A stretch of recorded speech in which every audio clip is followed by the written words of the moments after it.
Alberta Independence Update Treason Edition. This is David Eby, the Premier of British Columbia, with some truly disgusting comments. I'm going to play them right here.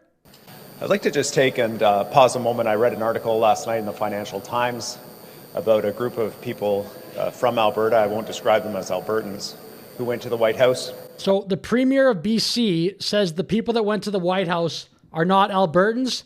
Quite the start there, dude. Seeking the assistance of the United States to break up our country. Now, I understand the desire to hold a referendum, to talk about the issues you want to talk about in Canada. We got free speech, that's important. But to go to a... Not sure I believe you, but okay. But to go to a foreign country and to ask for assistance in breaking up Canada, there's an old-fashioned word for that, and that word is treason.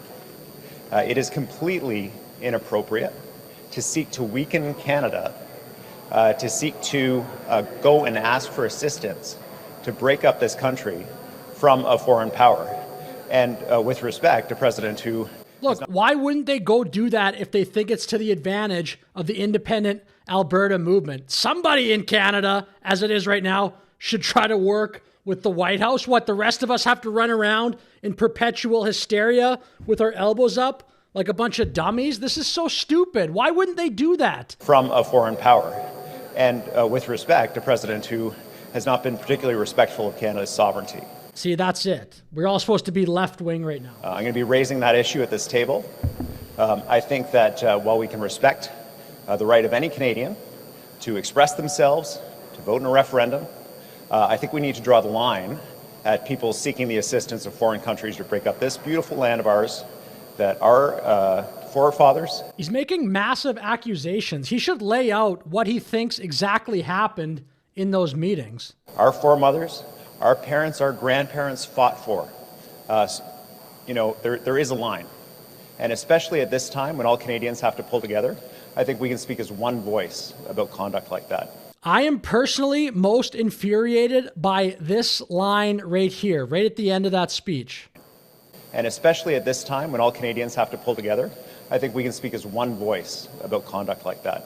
That is so frustrating as a Canadian. Again, we all need to be liberal right now. We all need to be left-wing at this time. Give me a break. That's so unfair, dude. To say that the entire country has to pull together and be like, he's implying for sure, be elbows up as if we're all just lemmings, a bunch of sheep. Man, I mean, that fires me up. That is so disgusting. David Eby also answered a question from somebody and again gave a ridiculous response. Let's take a look. I wanted to ask you a follow-up on that question of those Albertans going to DC. Is this something that you're going to raise with Premier Smith, and do you think that she has any hand to play in trying to sort of quell that or stop that type of thing? Well, these are not Albertans. Albertans overwhelmingly want... These are not Albertans. Would he say that about any other group of people other than white conservatives? We all know the answer is absolutely not. Imagine if it was Indigenous people or in some other scenario, new immigrants to Canada. There's no way. Type of thing. Well, these are not Albertans. Albertans overwhelmingly want to stay in Canada. This is a small group of people that live in Alberta that don't want to be part of Canada, don't want to be part of Alberta. And I think that all of us, myself, Premier Smith, every Premier, has a role to play to say that this is unacceptable conduct. Unacceptable conduct. It doesn't look very small to me. I mean, have you seen the lines there, buddy? Hundreds of people waiting out in the cold to sign a petition that is seeking a referendum on Alberta separating from Canada. Over the weekend, Stay Free Alberta held a canvassing event in Rundle Park in Edmonton. By midday, they say at least 500 Albertans were seen lining up to sign. The group has been hosting events across the province since Elections Alberta gave them the green light earlier this month. At least one other premier today had comments about the potential / likely referendum coming in Alberta. Here is also the same party, NDP Premier of Manitoba, Wab Kinew, except for, I mean, Wab Kinew is pretty likable. This statement's kind of funny. Yesterday among premiers about different referenda. Don't get a chance to use the word plural of referendum very often, so I'm going to use it, referenda.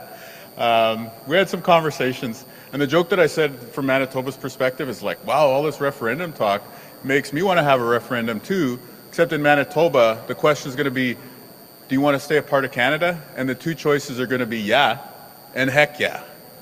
So that's where we're coming from. So look, I don't mind that statement. I would say he made his point of view known without lecturing. That statement from David Eby, again, was frankly disgusting. At least Wab Canoe did it with some humor. I also today came across this video on X, posted just 2 hours ago. I don't know when the video itself was recorded, but we'll take a look. It's very cringe, the part I've seen so far. Well, if you want to separate from Canada and you still have exploration rights, why should we allow you guys to continue to explore within our traditional territories if you want to leave?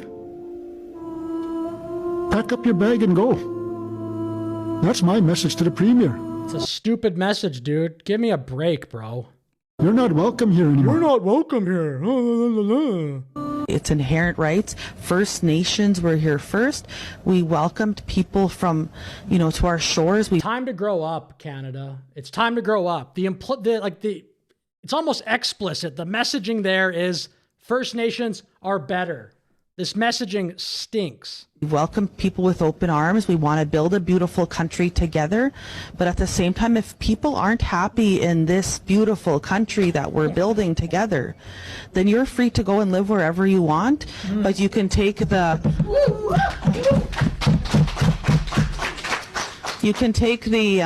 So she's essentially saying, telling people to get lost, leave the country. Again, what if this was the opposite? What if this was white people telling Indigenous people to leave the country? It's insane. The dirt that, maybe your ancestors brought with them when they came over here from, other places, that's the only piece of land that you're going to take, but you're not going to take any treaty land, any inherent land from any of our First Nations people across our beautiful country that we all share. So, I mean, it's time to grow up, man. It's just so pathetic. And I don't know what this is, just some music.